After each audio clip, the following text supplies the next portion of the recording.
اصل بات یہ ہے کہ یہ ایک خاص گروہ کا پراپیگنڈا ہے کہ وہ ازواج مطہرات رضی اللہ عنہ کے اہل بیت میں شامل ہونے کی نفی کرتے ہیں۔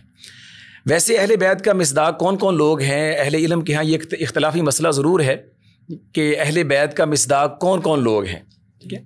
عام طور پہ کہا جاتا ہے کہ 6 طرح کے لوگ جو ہیں وہ اہل بیت کے اندر آتے ہیں، ٹھیک ہے۔ نبی کریم صلی اللہ علیہ وسلم کے ازواج مطہرات ہیں، نبی کریم صلی اللہ علیہ وسلم کی اولاد ہے، نبی کریم صلی اللہ علیہ وسلم کے مسلمان چچا ہیں، نبی کریم صلی اللہ علیہ وسلم کی مسلمان پھوپھیے ہیں، پھر اسی طرح نبی کریم صلی اللہ علیہ وسلم کے نواسے ہیں، اور بنو ہاشم اور بنو مطلب کے لوگ، ٹھیک ہے۔ عمومی طور پہ راجح قول کے مطابق یہ 6 طرح کے لوگ جو ہیں وہ اہل بیت کے اندر شامل ہیں، ٹھیک ہے۔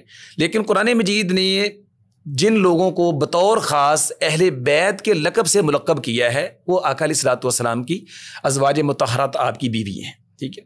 انما یرید اللہ لیذھب عنکم الرجس اہل البیت، ٹھیک ہے۔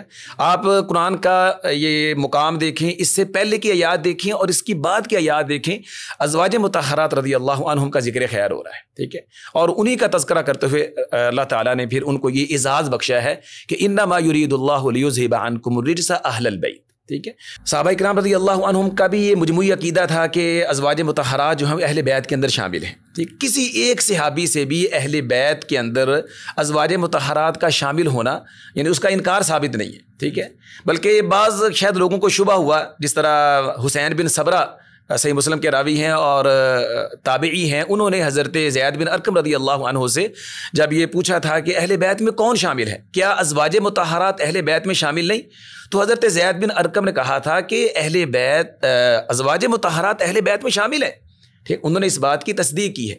اور پھر اسی طرح یعنی کہ حضرت عبداللہ بن عباس رضی اللہ عنہم نے بھی یہی آیت پڑھ کے کہا ہے کہ اس کا اولین مصداق ازواج مطہرات ہے۔ اور حضرت عبداللہ بن عباس رضی اللہ عنہ کے جو شاگرد رشید سیدنا اکرمہ ہیں، وہ تو اس بازاروں میں یہ بات کہا کرتے تھے کہ ازواج مطہرات جو ہیں وہ اہل بیت میں شامل ہیں، اور اگر کوئی آدمی اس بات کا منکر ہے کہ ازواج مطہرات اہل بیت میں شامل نہیں، تو وہ جب چاہے جہاں چاہے میرے سے مبالغہ کر لے، وہ اس بات پہ مبالغہ کرنے کے لیے تیار۔